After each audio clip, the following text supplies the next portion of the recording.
Arestado ang dalawang ina dahil po yan sa pagbebenta ng kanilang mga anak online sa magkaiwalay na operasyon ng otoridad sa mga lungsod ng Quezon at Batangas. Vic Sumintak sa balita.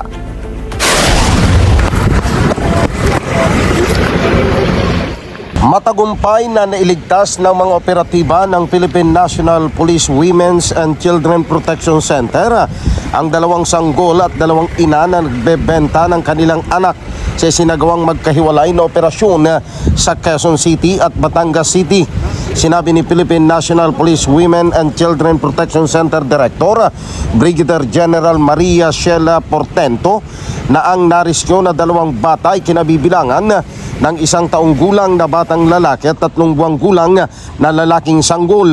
Naaresto din ng mga otoridad ang ina ng mga bata matapos mamonitor ang kanilang modus operandi na inaalok online ang kanilang anak sa halagang 25,000 pesos at 75,000 pesos.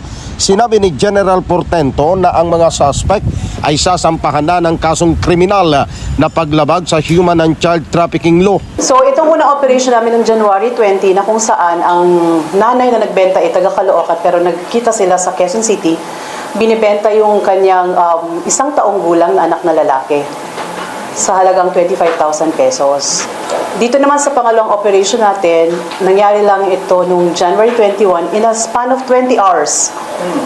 Sa Batangas City naman, siguro the way she assessed, magandang lahi yung bata, binibenta niyang 75,000. In the first place, trafficking in persons ang ikakaso natin. Ginawang kalakal yung buhay.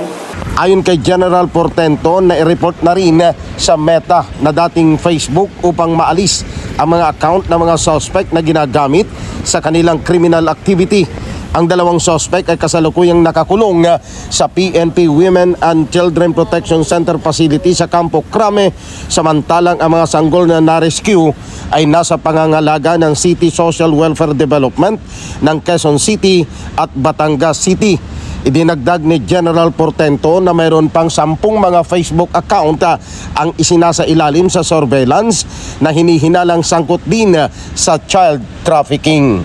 Vic Sumintak para sa Mata ng Agila, matatag, matapang, matapat.